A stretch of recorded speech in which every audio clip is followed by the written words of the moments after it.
ప్రభు బలలోనికి చేయి వేసే ముందు యోగ్యమైన విధానంలో మనం చేయి వేయడానికి యోహాను సువార్త 5వ అధ్యాయం.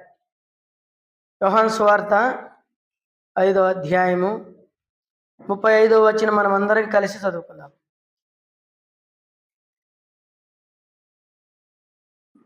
యోహాను సువార్త 5వ అధ్యాయము 35వ వచనం అందరం కలిసి. అతడు మండుచు ప్రకాశించుచున్న దీపమైండెను.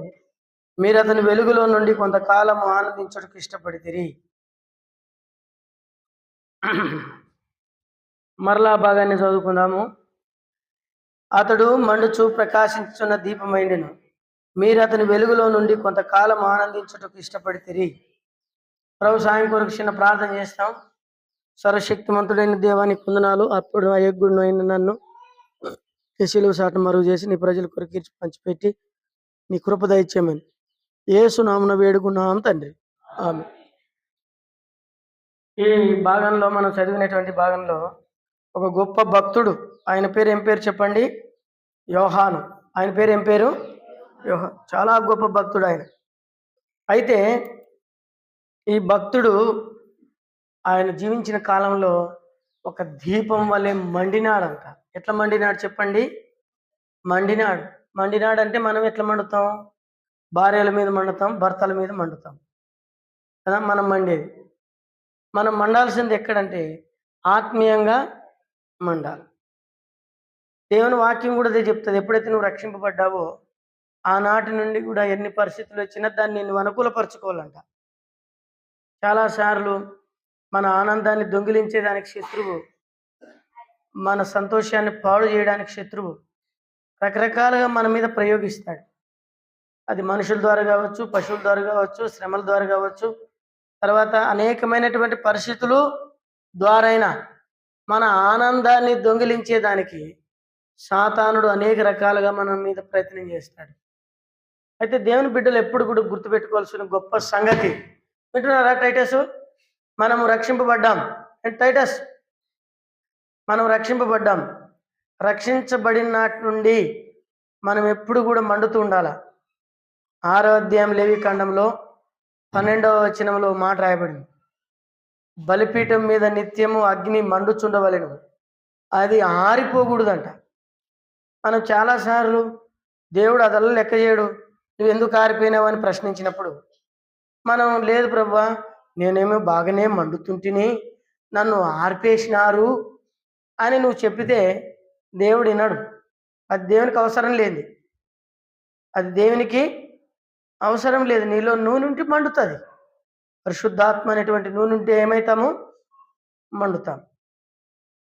కాబట్టి చాలాసార్లు దేవుడు మరి కొన్ని పరిస్థితులు తీసుకొచ్చి మనల్ని పరిశీలిస్తాడు. కొన్ని పరిస్థితులు తీసుకొచ్చి మనం శోధిస్తాడు. అయితే అపవాది అదే సమయంలో కూడా మన ఆనందాన్ని దొంగిలించేదానికి ప్రయత్నం చేస్తాడు. కనుక దేవుని బిడ్డలు ఎప్పుడు కూడా మండుతూ ఉండాలా, మండాలా. ఎట్లా మండాలా? ఎట్లా మండడం అంటే మనం ఆదివారం నాడు 9 గంటలకు ఆరాధన అని అన్నాం అనుకో, ఆ పొద్దు నూనె పోసుకుంటాం. మనం నూనె ఎప్పుడు పోసుకుంటాం? అది పొద్దున ఆరిపోతుంది. ఏమవుతుంది? పొద్దున ఆరిపోతుంటుంది. ఎట్లా ఆరిపోతుంది చెప్తాను. నీళ్లు తేలే, నేను పోసుకోలే అంటే అది ఉంది, గసి ఉంది. దాన్ని ఏమంటారు? దాన్ని ఆ బూడిద మండేటప్పుడు పైన దీపం మండేటప్పుడు పూర్వం దీపాలు ఉండే, ఇప్పుడు వాళ్ళకి తెలియదు. ఒక 40 సంవత్సరాల క్రితం దీపాలు ఉండే. దీపాల్లో మంటి నూనె పోసేవాళ్ళు, అంటే కృష్ణాయిలు పోసేవాళ్ళు. ఆ దీపము మండే కొద్దీ అది ఆ దీపంలో పైన కప్పులక్కుడు పెట్టేవాళ్ళు కదా ఆ బుడ్లకి. ఆ కప్పుకి ఏముండేది? బూడిది ఉండేది. తర్వాత ఒత్తి కూడా జంప్ అయితే కూడా ఏం రాదు, మంట రాదు. ఇప్పుడు ఏం చేసేవాళ్ళు? దాన్ని ఏం మంట సరిగా రాదని చెప్పి దాన్ని తీసుకొచ్చి దాన్ని క్లీన్ చేసిన తర్వాత ఆ ఒత్తి కూడా సగానికి కత్తిరించి ఇంకా మంట పెడితే అప్పుడు బాగా మండేది. ఇది ఎందుకు చెప్తున్నానంటే అలాగైపోయింది మన జీవితాలు. అట్లా అయిపోయింది మన జీవితం. అన్నీ అనుకూలంగా ఉండాలా, లేగానే బండి వచ్చి మన ముందు నిలబడాలా. అది కూడా నడచకూడదు, ఏం కాకూడదు. ఈ మధ్యలో ఒకటి వచ్చిందంట రైతులకి, గొర్రు కొట్టేది. మంచం మీద పండుకొని కూల్ డ్రింక్ తాగుతుంటే అదే దున్నుతుందంట, నువ్వు పండుకొనే ఉండాలి మంచం మీద. అది చూపించినారు అన్న సెల్లులో, అది TV9లోనే వచ్చింది, అదే చెప్పినారు.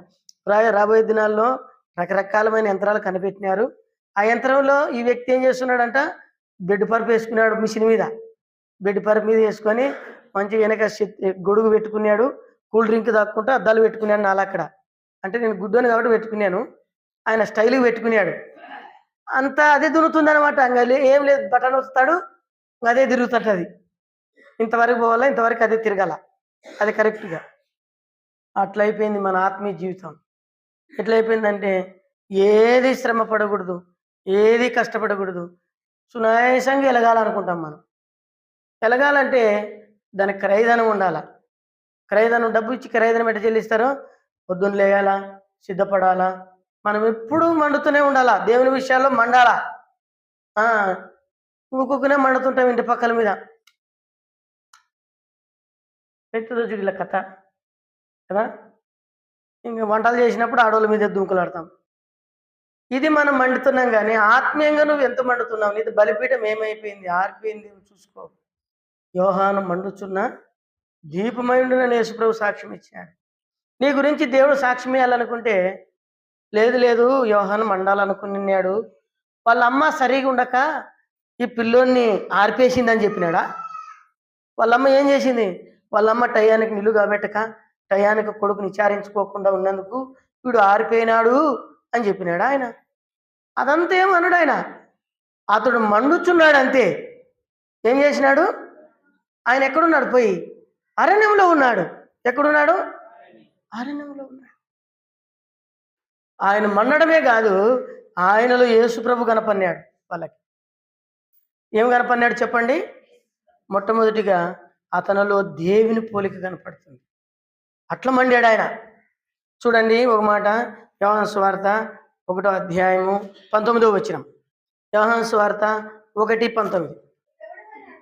నీవు ఎవడవని అడుగుటకు యూదులు యెరూషలేము నుండి యాజకులు లేవీయులను యోహాను యొద్దకు వచ్చినప్పుడు అతడిచ్చిన సాక్ష్యం ఇదే. అతడు ఎరగననక ఒప్పుకునేను, క్రీస్తును కానని ఒప్పుకునేను. వాళ్ళు అన్నారంట, కాగా వారు మరి నీవు ఎవరువని ఎలీవా అని అడగగా, అందుకు ఆయన నేను ఆ ప్రవక్తను కాననగా అని అడగగా కానని ఉత్తరం ఇచ్చాను.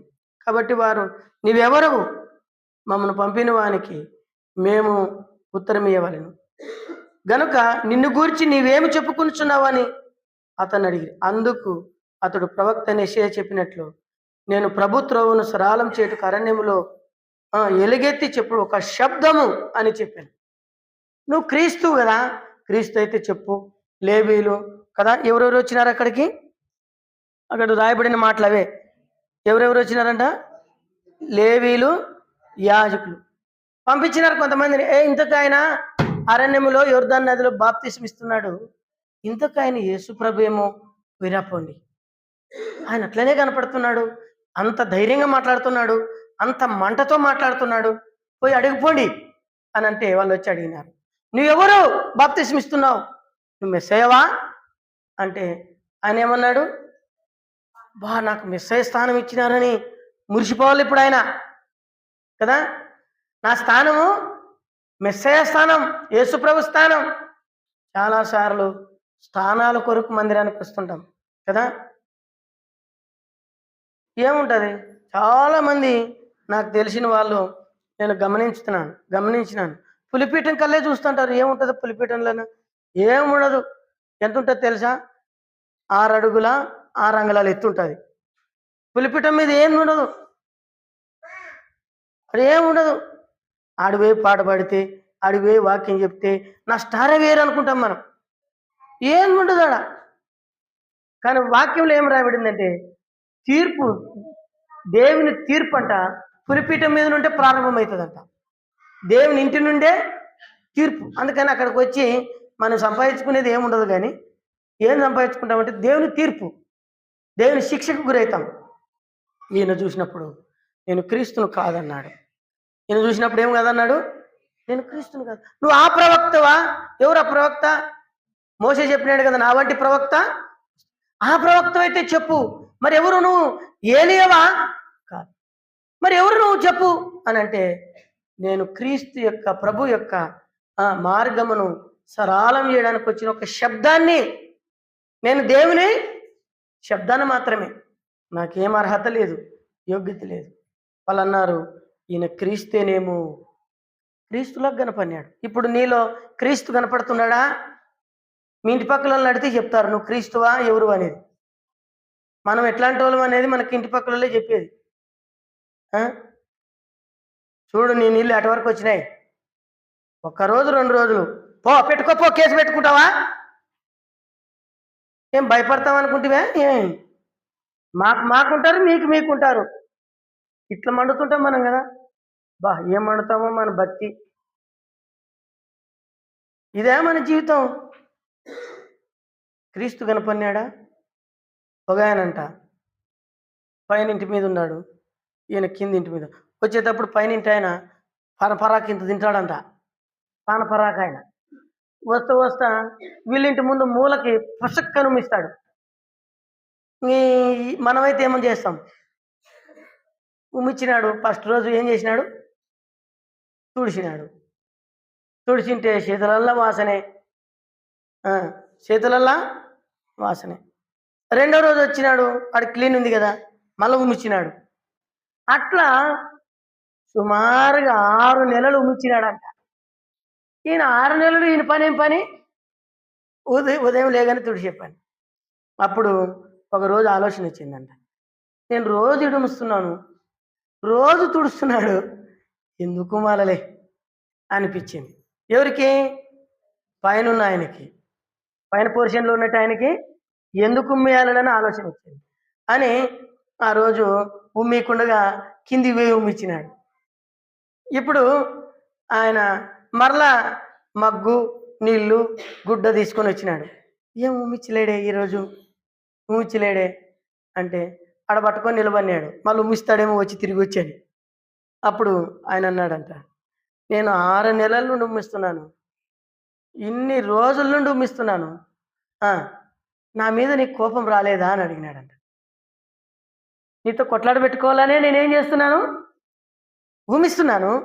అయితే నువ్వు నా ఉమ్మిని తుడుస్తున్నావు అని అంటే అప్పుడు అన్నాడంట, అయ్యా నువ్వేం నా ముఖం మీద ఉమ్మీలేదు, యేసుక్రీస్తు ప్రభువు ఆయన నన్ను రక్షించుకున్నాడు. ఆయన బిడ్డను ఇట్లా సంపాదించేవాళ్ళు అప్పుడు ఆత్మలు ఎట్లా సంపాదించేవాళ్ళంటే, ఒక ఆత్మ కొరకు ఎన్ని రకాలుగా ఓర్చుకునే వాళ్ళు. అర్థమైందే? ఆత్మలు ఇట్లా రక్షణలోకి నడిపించుకునే వాళ్ళు అప్పుడు. ఇప్పుడు ఎట్లా ప్రార్థన పెట్టకపో ఖర్చుకాలు పెడతావా? చీయలు పెట్టు, దేవుడు నీ ఇంట్లోకి వస్తున్నాడు, దీవిస్తాడు. ఆడక్క చీయలు పెట్టింది, ఇంక మరుసటి వారంలో పడిపోయింది. అప్పుడు నీకు ఈ చీయలు తినేందుకు నీకు వస్తుంది ఆ రోగం. ఎవరిది? నయమాన్ రోగం గేహాదికి వచ్చినట్టు వస్తుంది నీకు, గుర్తుపెట్టుకో. ఇప్పుడు ఏమైందంటే, క్రీస్తు నా కోసము ఉమ్మివేయించుకున్నాడు. నువ్వేం నా ముఖం మీద ఉమ్మిలే, గోడకు మించినావు. ఆయన నా కొరకు ఉమ్మివేయబడ్డాడు, అవమానం పొందాడు కదా, అవమానం పొందాడు. నేను ఎంతటి వాడిని. దయచేసి నన్నేమో పెద్దగా అనుకోవద్దండి. యేసు ప్రభు నన్ను రక్షించుకున్నాడని నేను ఆయన బిడ్డనైనాను కానీ, అక్కడే ఆయన చెప్పిన మాటలు విని మోకరిల్లి ఏడ్చినాడు. అలాగూ మండాల మనం. మోకరిల్లి ఏడ్చి, నువ్వు ఎంత దీనుడువు, ఎంత తగ్గింపు కలిగిన వ్యక్తివి, ఇన్ని నెలల నుండి నేను ఉమ్మించిన నా ఉమ్మిని చేతి పట్టుకొని చూసినావు, నువ్వు నమ్ముకున్న దేవుడు ఎంత గొప్ప దేవుడే ఉంటాడని చెప్పి ఆయన రక్షింపబడ్డాడు. మనం అట్లా ఇంటి పక్కల రక్షణలోకి నడిపిస్తామా? రక్షిస్తామా? ఎవరైనా ఇంటి పక్కల కొట్లాడంటారు అనుకో, ఎందుకు కొట్లాడతారు? మంచిది కాదు. మనం ఇంటి పక్కల తప్పించుకుంటామా అనే మాట అనం. పోరి కేసు పెట్టిపోరి, ముందు కేసు పెట్టిపోరి. మళ్ళా మేము అట్లాంటి బిడ్డలు కామమ్మా, మేము దేవుని బిడ్డలం. మళ్ళీ ఇదొక డైలాగు. ఏం జీవితం నీది? మండుతున్నావా నువ్వు? జోర్డాన్ ఖాన్ అని ఒక గొప్ప భక్తుడు, బక్సింగ్ గారి దినాల్లో మార్టిన్ గారని, ఆయన ఇద్దరు అక్క చెల్లెళ్ళే చేసుకున్నారు వాళ్ళు. వాళ్ళని భక్సింగ్ గారు పెళ్లి చేసినాడు. జోర్ జోర్డాన్ ఖాన్ అని ఆయన పేరు. ఏం పేరు? జోర్డాన్ ఖాన్. ఆయన ఏం చేసినాడంటే ఒక హోటల్‌కి ఆ దినాలు వాళ్ళు ధనవంతులు వాళ్ళు. ఒక హోటల్‌కి టిఫిన్ చేయడానికి పోయినాడు ఉదయం. పూర్వ దినాల్లో 70 కాదు 72 కాదు 40 ఆ మధ్యలో 40 ఆ మధ్యలో. అయితే ఈ జోర్డాన్ అనే వ్యక్తి మిలిటరీ మ్యాన్. ఎలాంటి వ్యక్తి? Military man. మిలిటరీ వాళ్ళకి ఎట్లుంటది? మాట ఉండదు. ఎవరైనా వ్యతిరేకం అంటే ముందు ఏటు పెట్టి మాట్లాడతారు అంతే. మాట అంటే ఎత్తి ఏటు కాదు. చేత పెట్టరు వాళ్ళు. బూటు కాలుతో మూతి మీద పెడతారు ఏటు. అట్లాంటి మనిషి. చానా కోపిష్టి. చానా కోపిష్టి. అయితే టిఫిన్ చేయడానికి పోయినాడు. టిఫిన్ తెచ్చేటప్పుడు ఒక దాంట్లో సాంబారు, ఓ దాంట్లో ఇడ్లీ, ఓ దాంట్లో ఈ పూరి అన్నీ పెట్టుకొని వస్తున్నాడు. ఒక ఆయన లేచి, లేచి ఎక్కడో పోదామని లేచినాడు ఇట్లా. లేస్తే అది ఆయనకు తగిలినాడు. ఆయన తగిలితే ఆయనొచ్చి జోర్డాన్ ఖాన్ అనేటువంటి వ్యక్తికి ఎదురుగా కూర్చొని ఆయన మీద పడేసినాడు తెచ్చి. మొత్తము సాంబారు, ఇడ్లీ. ఇప్పుడు ఈయన లేచినాడంట. ఇంగా కోపంతో కొడుతున్నాడు, గుద్దుతున్నాడు, కాలుతో తంతున్నాడు. తన్ని, తన్ని, తన్ని, తన్ని ఈయనకే ఆయాసం వచ్చిందంట. ఈయనకి ఆయాసం వచ్చి ఇంక తర్వాత అక్కడొక్కడ చూసేటోళ్ళు ఏమి ఉండయ్యా ఉండు కొంచెం ఉండు వాడు చచ్చిపోయిన ఎట్టును అని చెప్పి అందరూ ఆపితే అప్పుడు లేచినాడు. లేచి ఆయన అయ్యయ్యో నాకు తప్పైంది సార్, నేను వస్తా ఉంటే ఆయన పొరపాటున తగిలినాడు, నేను వచ్చి నీ మీద పడినాను సార్, మీ సెట్టిల్స్ అండి నేను ఉతికిచ్చి మీకు ఇస్తాను సార్ అంటే, నాకు ఉతికిచ్చి నాకు చేస్తావా? ఈయన అనుకుంటున్నాడంటే జోర్డాన్ ఖాన్ ఇప్పుడు వాడిని కొట్టినాడు కదా, వీళ్ళు లేచి కానీ కొడితే నేను వందాం పోయి ఎవరిని?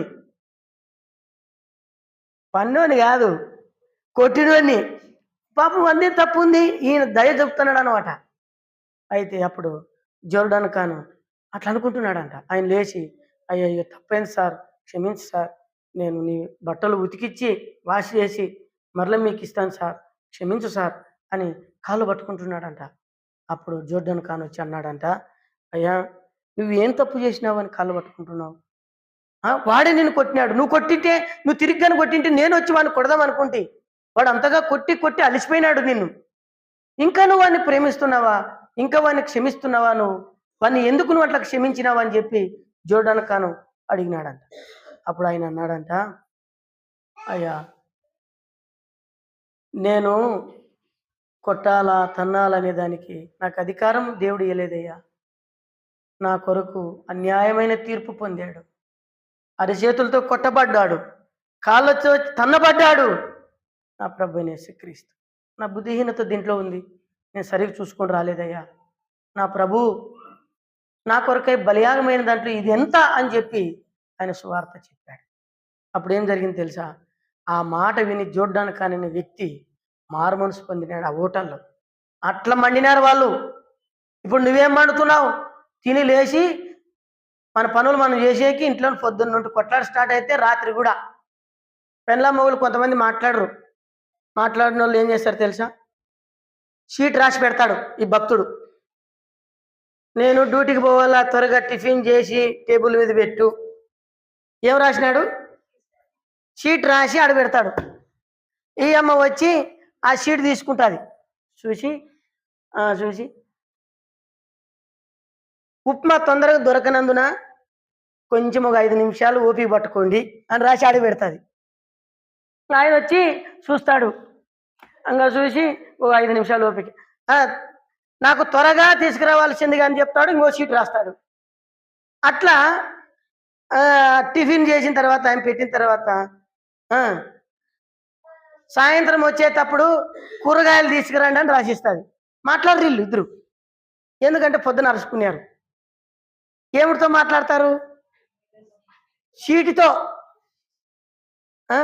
నేను ఇంటికి వచ్చినాను, టీ పెట్టినావా అని రాసిస్తాడు. నువ్వు ఆగు కొంచెంసేపు ముఖం కడుక్కొని కూర్చో, పెడతాను త్వరగా పెడతానని రాసిస్తాడు.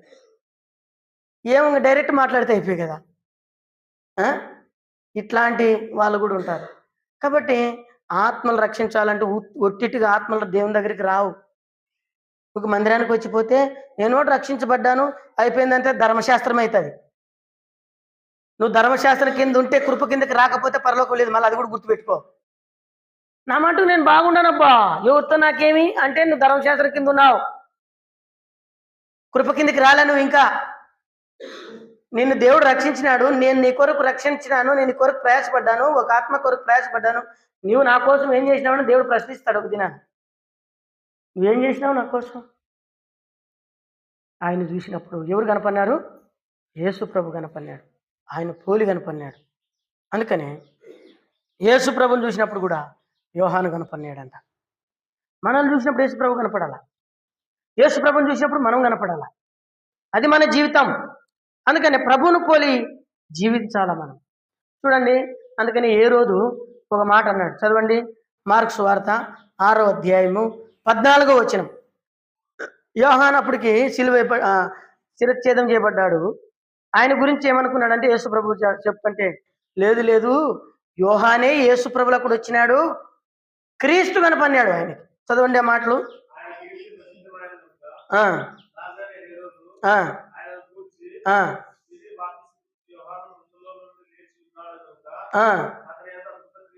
అద్భుత క్రియలు చేస్తున్నాడు. అందరూ మెస్సేజ్ అని చెప్తుంటే ఈయనేమనుకున్నాడంట, లేదు నేను చంపేసినానే యోహాన్ని, ఆయనే క్రీస్తు వలె కనపడుతున్నాడు. ఎట్లా కనపడుతున్నాడు? అది నీలో క్రీస్తు కనపడాలా, ప్రభు కనపడాలా.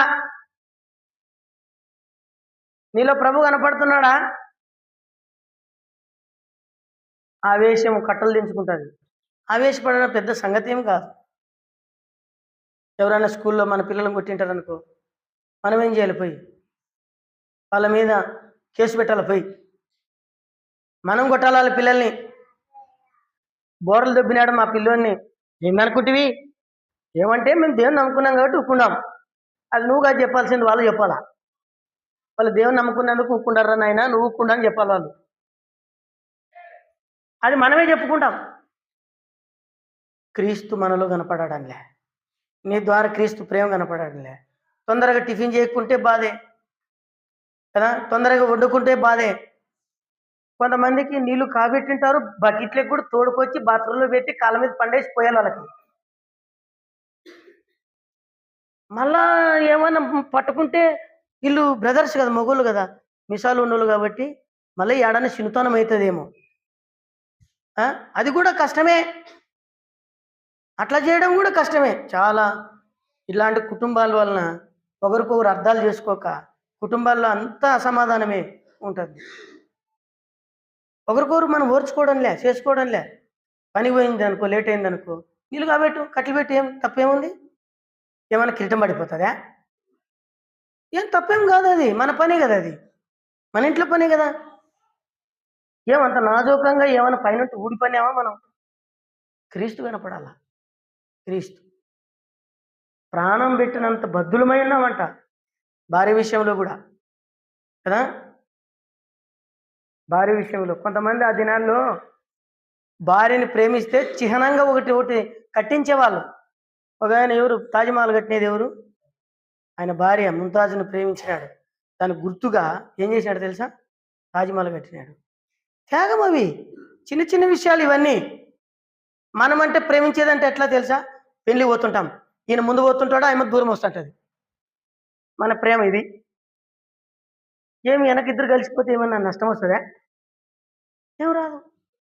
ఇంకా కొంతమంది పిల్లని ఆయమ్మకే గరిపించి, బ్యాగు కూడా ఆయమ్మకే గరిపించి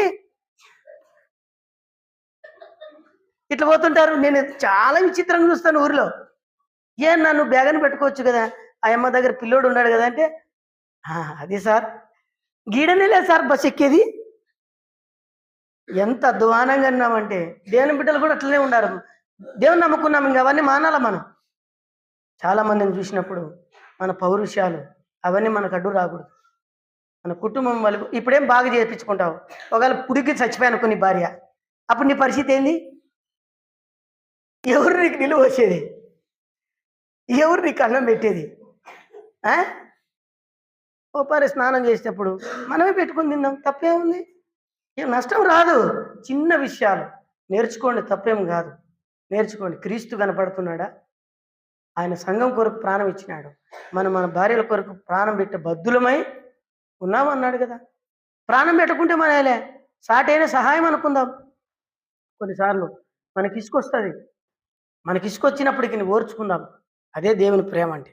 అయితే క్రీస్తు మనలో కనపడాలి. ఆయన చూసినప్పుడు యేసు ప్రభు కనపడినాడు. ప్రభువును పోలి నడుచుకోవాలా. ఆయన భూలోకంలో ఉన్నప్పుడు ఎంతో తగ్గింపు కలిగి ఉన్నాడు. మనం కూడా అట్లా తగ్గించుకోవాలా. తన దగ్గరికి పాపాత్మురాలనే స్త్రీ వస్తే నిందించలేదు, రాయేయలేదు. ఆయన ఏమన్నాడంటే, దేవుడు నిన్ను క్షమించును గాక, నేను నిన్ను క్షమిస్తున్నానని చెప్పాడు. మనం కూడా అట్లనే చేయాలా. నేనా ఎంతకాలం ఉంటావు, ఇంకా రా, మారు ఇంకా నీకోసం నేను ప్రార్థన చేస్తున్నాను రా, చర్చికి రాక్క, ఇంకా మానుకోక్క అని చెప్పాలా. అప్పుడు అర్థమైంది. అప్పుడు క్రీస్తు మనలో కనపడతాడు. క్రీస్తును పోలి నడుచుకున్నారు భక్తులు వాళ్ళు. అందుకని పౌలు అన్నాడు, నేను క్రీస్తును పోలి నడుచుకున్న ప్రకారం మీరు కూడా నన్ను పోలి నడుచుకోండి. 1 కొరింథీ పత్రిక 11వ అధ్యాయము 1వ వచనం. క్రీస్తును పోలి నడుచుకున్నాను. మీరు ఎవరిని పోలి నడుచుకోవాలా? నన్ను పోలి నడుచుకోండి. ప్రభువును పోలి ఆయన నడుచుకున్నాడు. ఆయన ఎట్లా నడుచుకున్నాడంటే ఎంతో తగ్గించుకున్నాడు. ఒకప్పుడు క్రూరుడే, ఒకప్పుడు హింసకుడే, ఒకప్పుడు దూషకుడే, అందరిని తిట్టేవాడు, కుటుంబంలో తిట్టేవాడు, అందరిని దూషించేవాడు, అందరిని ఎత్తిపోసేవాడు. ఇప్పుడు దేవుని నమ్ముకున్నావే, ఇప్పుడు కూడా అదే ఉందా నీలో? క్రీస్తు కనపడదు. అందుకని అన్ని విడిచిపెట్టినాడు. విలువైనవి, గౌరవాలు, పేరు ప్రఖ్యాతులు అన్ని మానుకొని ఇప్పుడు ఏం చేసినాడంట? క్రీస్తును పోలి నడుచు. క్రీస్తు మనకు మాదిరి. తనకు పాపాత్ములు వ్యతిరేకంగా చేసిన తిరస్కారమునంతా ఓర్చుకున్న ఆయన్ను పోలి నడుచుకోవాలట. తనకు పాపాత్ములు వ్యతిరేకంగా చేసిన ఆయన్ను పోలి. ఎంత వ్యతిరేకంగా చేసినారు పాపాత్ములు? ఆయన అన్నం తిన్నా నిందించినారు. ఆయన కదా అన్నం తిన్నా నిందించినారు. ఏదో ఒక ఇంట్లోకి ప్రార్థన పోతే ఆ ఇంటి వాళ్ళని నిందించినారు. లాజరు మరియు మార్తలు ఇంటికి పోతే బల ప్రేమించినాడు, అబ్బా అంత ప్రేమించినాడు బతికించలేడా అని ఎగతాళి చేసి మాట్లాడినారు. ప్రభువుని రాత్రిలో వాళ్ళ ఇంటికాటికి వెళ్ళింటికాటికి పోతే ఆయనకు అవమానాలు నిందలు వస్తాయని రాత్రి పోయి కొండలను పండుకునేవాడు. కొండలో నివాసం అయినది. ఎంతో నింద. తన తల్లిదండ్రుల మీద నిందించినారు, అన్నదమ్ముల మీద నిందించినారు. ఆయన అన్నీ ఓర్చుకున్నాడు. పరిశుద్ధుడైంది కూడా పాపాత్మలు తనకు వ్యతిరేకంగా చేస్తున్నా కూడా ఓర్చుకున్నాడు. అది మాదిరి. ఓర్చుకుంటే ఆ వ్యక్తిని రక్షించుకుంటావు. ఎలాగనైనా నరకం నుండి, పాతాళం నుండి ఒక ప్రాణానికి నువ్వు గడవేయాలంటే నువ్వు ఓర్చుకోవాలి. ఒక దినాన్ని గురించి చెప్తాడు, ఈయన ద్వారానే నేను రక్షణలోకి వచ్చింది, ఈ అమ్మ ద్వారానే నేను రక్షణలోకి వచ్చింది, ఈ అమ్మ ప్రార్థన ద్వారానే నేను కొట్టుకొని వచ్చినానని. మీకు ఒక మాట చెప్తాను. జాన్ వెస్లీ తల్లికి 19 మంది పిల్లలు అంట. ఎంతమంది పిల్లలు?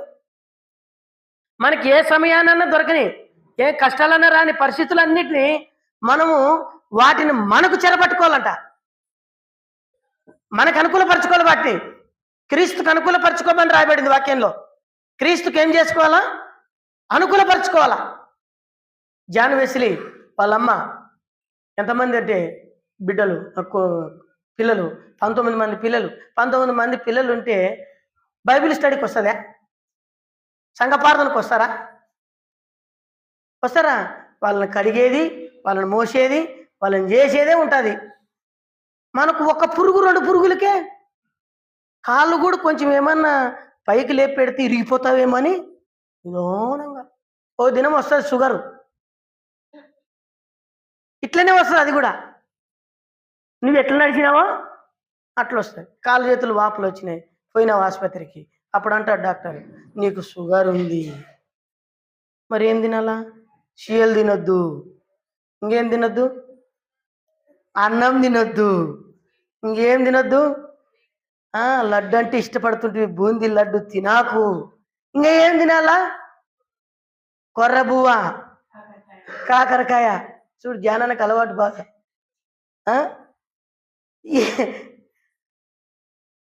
అందరు తెచ్చుకొని తింటుంటే వాళ్ళని చూసుకుంటే మనం ఉండాలి ఇక. అందుకనే కొంచెం కాళ్ళు పైకి లేపు జడ నడచండి, ఏమి ఇరిగిపోవు. శరీరం కదిలితే రోగాలన్నీ ఏమవుతాయి? చెమట రూపంలో పోతాయి. ఏమో 18, 19 మంది పిల్లలంట. ఆ యమ్మ ప్రార్థన చేసింది, నడిపించింది, అందరిని సమకూర్చుకునింది. పిల్లలందరినీ ప్రార్థన చేసింది ఒకాయన జాన్ వెస్లీ, తర్వాత చార్లెస్ వెస్లీ. పెద్ద పెద్ద సైంటిస్టులయినారు. పెద్ద పెద్ద ప్రభుత్వం వాళ్ళు పెంచింది ఆయమ్మ. ఒక్కొక్క బలహీనతలో ఉన్న వాళ్ళని, ఒకాయమ్మ పేరు ఏదో ఉంది, ఇంగ్లాండ్ అనుకుంటాను ఆమెది. ఆమె పుట్టిన 6 నెలలకే కళ్ళు పోయినాయి పోలియో వచ్చి. ఏం పేరో ఉంది ఆయమ్మ పేరు, భక్తురాలు. 2 కళ్ళు లేవు. అయితే కండ్లు లేవు, నాకు 6 నెలలకే కండ్లు పోగొట్టినావు దేవా, ఏం పాపం చేసింటి నాయన అనలేదు ఆయమ్మ. దాన్ని ఏం ఉపయోగించుకునింది. ఉపయోగించుకొని ప్రభువులో నిలబడి ఏం చేసుకుని తెలుసా, 800 పాటలు రాసింది. ఈ దినాలు మన సియోను గీతాల్లో కూడా కొన్ని పాటలు ఉన్నాయి, ఆమె రాసిన పాటలు. ఇప్పుడు ఆంధ్ర క్రైస్తవ కీర్తన పాటలన్నీ ముక్కల భాగం ఆమె రాసినటివే. ఎక్కడో ఫారిన్ దేశంలో పుట్టింది ఎవరంటే గుడ్డిది. జాన్ నిక్ అనేటువంటి ఒక వ్యక్తి కదా. ఎవరు? జాన్ నిక్కేనా? నిక్కు చెప్పండి. నిక్కు వైసీసీ కదా. ఆయన ఏం చేసినాడంటే, ఆయన పుడతనే 2 కాళ్ళు లేవు, 2 చేతులు లేవు, ఈ ఫోటోతోనే దొక్కుతాడు. నీకెన్నుండాయి? ఎంత ధన్యులు మనం. ఆయన ప్రపంచ సేవకుడు. ఎవరైనా నిఖిల్ నికి యూషిక ఏమో ఒకరు చెప్తున్నారు, నేను నిఖి అంటాను ఆయన్ని. ఆయన ప్రపంచ సేవకుడు. ఆయన ఏమంటారు తెలుసా, ఈ స్థితిలో నన్ను ఉంచినాడంటే అది దేవునికి మహిమ అంటాడు. నువ్వు చెప్తావాట? నాగన్న వాళ్ళ అమ్మ అయితే రోజు ఏడుస్తుంది, నా కొడుకునైతే నేను ఒక చేయించినావు నాయన, నీకు వందనాలు, పరిచయం చేస్తున్నాడు నాయన వందనాలు అని ఎప్పుడైనా చెప్పాలట. 2 కాళ్ళు చేతులు లేని ఆయన ఏమన్నాడు, దేవుడు నన్ను స్థితిలో ఉంచినాడు, దేవునికి ఎంతో మహిమ. ఆయన ఆ మొండెని తీసుకుపోయి నీళ్ళలేకేస్తే ఈత కొడతాడు తలకాయతోనే. ఆయనకు భార్య, 4 పిల్లలు. చూడు వాళ్ళెంత గొప్ప దైవజనుడైనాడు. ఇవన్నీ మనం అనుకూలపరచుకోవాలా, క్రీస్తు వలె పోలి నడుచుకోవాలా. అనుకూలపరచుకోండి అన్నీ. బలహీనతను కూడా ఏం చేసుకోవాలి మనం, క్రీస్తులో చెరపట్టి ఏం చేసుకోవాలా, క్రీస్తు కొరకు దాన్ని పట్టి లోపరుచుకునాలా. అప్పుడు ఆనందం. యెహోవా ఆనందించి, పౌలు అన్నాడు ఫిలిప్పీ పత్రికలో, ఏమన్నాడంటే, ఆనందించుడి మరలా చెప్పుదును. ఎన్ని పరిస్థితుల్లో నువ్వు ఆనందంగా ఉంటావు, ఎన్ని పరిస్థితుల్లో నువ్వు ఆనందంగా ఉంటావు. క్రీస్తులోనే నీ ఆనందం, క్రీస్తులోనే నీ సంతోషం. అది యోహానులో ఎరిగాడు. అందుకని నేను క్రీస్తును పోలి నడుచుకున్నాను. తర్వాత ఇంకో మాట చూడండి, తెస్సలోనికి రాసిన మొదటి పత్రిక 1వ అధ్యాయం 6వ వచనం. ఒక సంఘము అట్లా జీవించింది. త్వరగా చదవండి. తెస్సలోనికి మొదటి పత్రిక 1వ అధ్యాయం 6వ వచనం చదవండి. పరిశుద్ధాత్మ వలన బాగా వినండి, గొప్ప ఉపద్రవంలో మీరు వాక్యం విన్నారు, కష్టాల్లో మమ్మును ప్రభును పోలి నడుచుకుంటిరి. ఎవరిని పోలి నడుచుకున్నారంట? దైవ సేవకులను పోలి, ప్రభువును పోలి నడుచుకున్నారు. మనం ఏమంటాం, దైవ సేవకులు బాగా చెప్తుంటారు, వాళ్ళకి అదే పని, చెప్పే పని మనకినే పని కదా. వాళ్ళు చెప్పినట్టు చేయాలంటే మనం అంతంగా అయిపోవాలా. దేవుని వాక్యం ఏమంటుంది, దైవజనులు వలె మనం ఉండాలా, దైవజనులు వలె పోలి జీవించాలా. వాళ్ళు ఎంత ఆసక్తి చూపితే మనం అంత ఆసక్తి చూపించాలా. ప్రభువును పోలి నడుచుకున్న సంఘము అందరికి మాదిరి అయిందంట. అక్కడ రాయబడింది, మీరు మాసిదోనిలో ఉన్న సంఘానికి కూడా ఏమైనారు, మాదిరి అయితే. వీళ్ళు పోలి నడుచుకున్నారు, ఇతరులకు మాదిరి అయినారు. మాదిరి చూపించాలి మనం మాదిరి చూపించకపోతే, మనం మాదిరికరంగా జీవించకపోతే, మనం మాదిరికరంగా పరిశుద్ధంగా జీవించకపోతే మనం ఎవరిని రక్షించుకోలేము, ఎవరిని ప్రభు దగ్గర తీసుకొని రాలేము. అందుకనే యోహాను ప్రభువును పోలి జీవించినటువంటి వ్యక్తి. ప్రభువును పోలి మనం జీవించాలి. 2వ భాగానికి వస్తే ఇంకొక ఆయన ఉన్నాడు.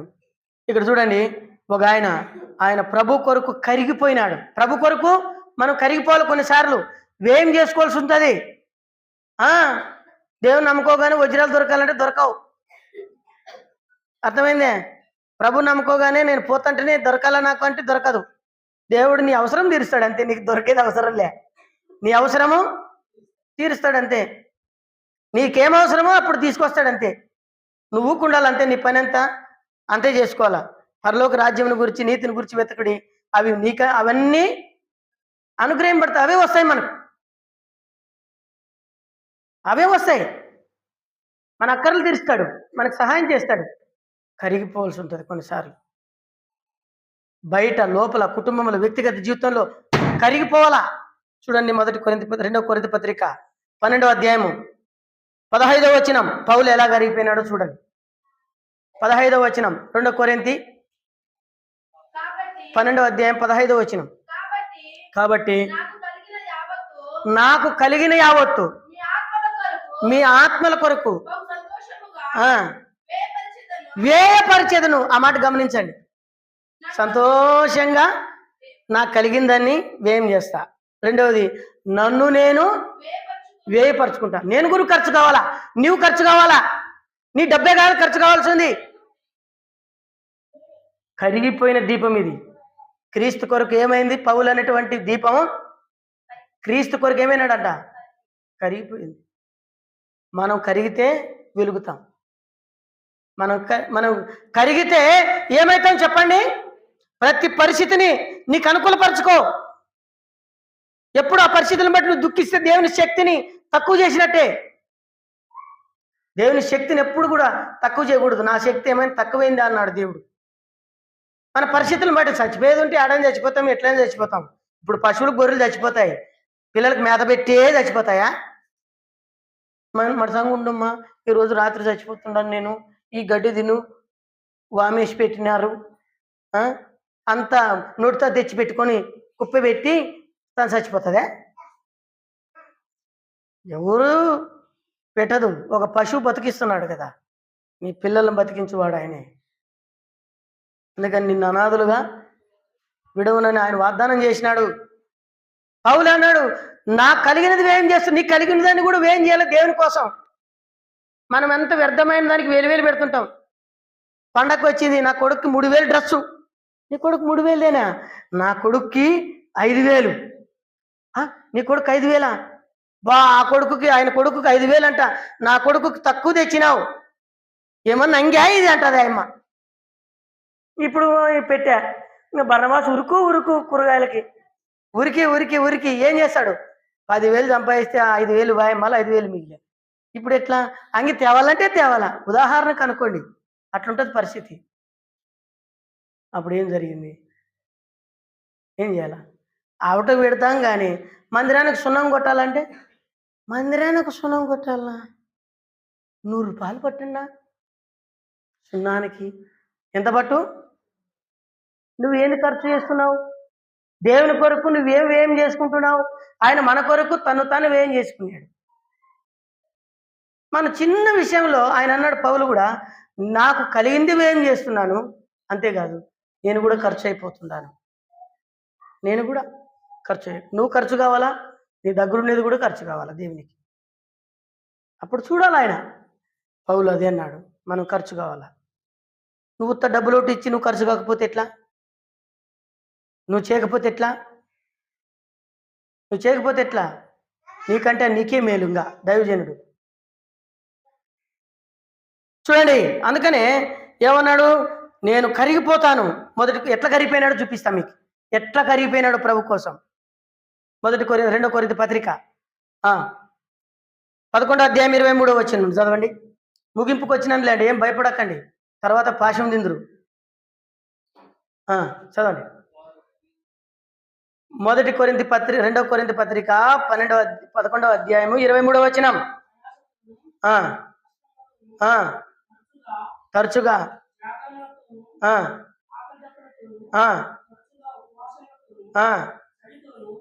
పైన ఏం రాయబడింది?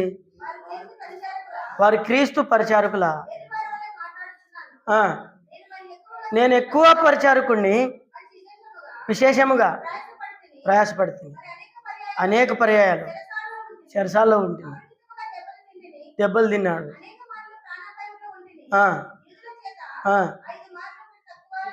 ఎట్లా కరిగిపోయినాడు చూడండి. ఆయన ఆత్మల రక్షణ కోసం ఎలా కరిగిపోయినాడు. తన దగ్గరున్న డబ్బుని ఏం చేసినాడు? వ్యయం చేసినాడు. తన శరీరాన్ని కూడా ఏం చేసినాడు అంటే ఆత్మల భారం. ఈ దీపం ఆత్మల భారం. వెలిగింది దీపం, కరిగిపోయింది. చివరికి శిరచ్ఛేదం చేయబడుతుందని రోమా చట్టము ఒక తీర్పిచ్చింది గవర్నమెంట్. అది సివిల్ కేసు అయింది. అంత కేసులో కూడా పౌలు నిలబడి ఏమన్నాడు తెలుసా? నేను బంధించబడ్డాను, క్రీస్తు సువార్త బంధించబడలేదు. జైల్లోనున్నాడు. జైల్లో ఉన్నటువంటి రోమ్ ఆనాడున్న డోన చక్రవర్తికి అన్న దగ్గర ఉన్నటువంటి సైనికులందరికీ సువార్త చెప్పినాడు ఆయన. నేను క్రీస్తుతో కూడా సిలువ వేయబడినాను, ఇక జీవించేవాడును నేను కాను అని. రోమా జైల్లోనే ఉండి ఒక్కొక్కరు 6 గంటలు 4 టిప్పులు 4 మనుషులు మారితే వాళ్ళకి సువార్త చెప్పినాడు ఆయన. సువార్త చెప్పినాడు ఆయన. కరిగిపోయినాడు. అదే సమయంలో అటువంటి పరిస్థితుల్లోనే ఈయన ఒనేసిము వచ్చినాడు. ఒనేసిము పట్టబడ్డాడు దొంగగా, జైల్లో నేస్తే ఒనేసిముకి సువార్త చెప్పినాడు. ఒనేసిము రక్షింపబడ్డాడు. ఒనేసిము ఏం చేసినాడంటే ప్రభు దగ్గరికి వచ్చినాడు. అట్లా సంపాదించుకున్నారు వాళ్ళ ఆత్మలు. అట్లా కరిగిపోయినాడు ఆయన. అక్కడ రాస్తూ పత్రిక రాశాడు తిమోతికి. ఏమో జైల్లోనే ఏం రాశాడు చూడండి, ఏం చెప్పినాడు ఆ మాటలు ముగిస్తా. 2 తిమోతి పత్రిక 4వ అధ్యాయం 6 నుండి 8 వరకు చదవండి. అలాగే వాళ్ళ కరిగిపోయిన దీపం. ఇదేమో దేవుని పోలిన దీపం యోహాను. పౌలు కరిగిపోయిన దీపం. క్రీస్తు కోసం మనం కూడా కరిగిపోవాలా. 2 తిమోతి 4:6 నుండి చదవండి. నేను ఇప్పుడే పానార్పణముగా పోయబడుచున్నాను, నేను విడలుపో కాలము సమీపమై ఉంది. నేను ఇప్పుడే పానార్పణగా పోయబడుతున్నాను. విడలిపోయే కాలం ఏమైపోయింది? జైల్లో ఉన్నాడు. అప్పుడు 96 ఏళ్ళు అంట ఆయన వయసు. ఎన్నేళ్ళు? 96 ఏళ్ళు ముసలోడు ఏమంటున్నాడంటే నేను విడలిపోయే కాలం అయింది, నాకు శిరచ్ఛేదం అనే శిక్ష వేసినారు, ప్రజలందరూ చూస్తుండగా నా తలకాయ నరికేస్తారు, అయితే నేను విడలిపోయే కాలం అయింది. ఇది అర్పణం. క్రీస్తు కొరకు నేను కరిగిపోయినాను. పానార్పణం ఇది. నేనేం చేస్తున్నాను? పానార్పణం అంటే బలిపీఠం దగ్గర పాత నిబంధనలో ఒక గొర్రెను మేకను చంపినక్కడ ఆ రక్తాన్ని అంతా తీసి ఒక పాత్రలో పోసి ఆ మంట పెడుతూ ఆ బలిపట్టి మీద మాంసం కాలిపోతుంటే దాంట్లోకి తీసుకొచ్చి పోస్తారు దీన్ని కదా. అప్పుడు ఏమవుతుంది? ఇది పొగలేస్తుంది. ఆ పొగ దేవుడు ఆగ్రానించాలని. అట్లు నేను పొగలాగే కానీ నేనేమి కాదని చెప్పినాడు ఆయన. పానార్పణ. తర్వాత ఏమన్నాడు పౌలు? నేను మంచి పోరాటం పోరాడినాను, మంచిగా జీవించినా నేను. సాక్ష్యం చెప్పినాడు ఆయన. నేను మంచి పోరాటం పోరాడినాను, నా పరుగు కడుముట్టించినాను, ఆఖరి వరకు కరిగిపోయినాను నేను క్రీస్తు కోసం, ఆత్మల కోసం. తర్వాత విశ్వాసమును కాపాడుకుంటుని. విశ్వాసాన్ని కాపాడుకో, జాగ్రత్త. విశ్వాసం కాపాడుకో, లేకపోతే శత్రువు మోసగిస్తాడు నేను. విశ్వాసమును కాపాడుకుంటుని. ఇక మీదట నా కొరకు నీతి కిరీటం ఉంచబడింది. ఒక దినాన నీతిగల న్యాయాధిపతి అయిన ప్రభు దగ్గరికి నేను వెళ్ళినప్పుడు ఆయన ప్రత్యక్షతను అపేక్షించిన నాకు కిరీటం ఉంది. ఇదే మనం కరిగిపోవడం. క్రీస్తు కొరకు కరిగిపోయిన భక్తుడు విశ్వాసాన్ని కాపాడుకున్నాడు. మరణంలో కూడా దేవుని ఘనపరిచినాడు. చూసినావా? నీకు ముళ్ళు దొక్కితేనే ఏడుస్తావు, యాక్సిడెంట్ అయితేనే ఏడుస్తావు. మరణంలో తనకు తెలుసు తన ప్రాణం పోతుంది రేపని. నీ ఆఖరి కోరిక ఏంటంటే, నా ఆఖరి కోరిక సంఘాన్ని కాపాడడానికి తిమోతి నియమించినాడు. నేను బిడ్డలారా, మనం కూడా ఆత్మల కొరకు వ్యయం చేయాలా? ఖర్చు కావాలా? ఖర్చు పెట్టాలా? మనం కూడా ఖర్చు కావాలా? సమయం ఏందబ్బా రోజు ఇట్లయితే కాదని అనకూడదు. కొన్నిసార్లు శ్రమ వస్తుంది.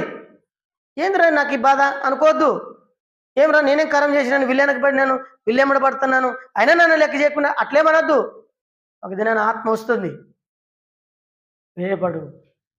కరిగిపోయిన దీపం, క్రీస్తు కొరకు మండిన దీపం యోహానైతే క్రీస్తు కొరకు కరిగిపోయిన దీపం పౌలపోస్తున్నాడు. ఇప్పుడు మనం కూడా అట్లా కరిగిపోవాలి. స్టెఫెను కరిగిపోయినాడు కదా. భక్తులు చాలామంది వారు క్రీస్తుతో కూడా ఉండిన వారు. మనం కూడా క్రీస్తు కూడా ఉండాలి. అలాగే ప్రభు మనకు సహాయం చేయనుగాక.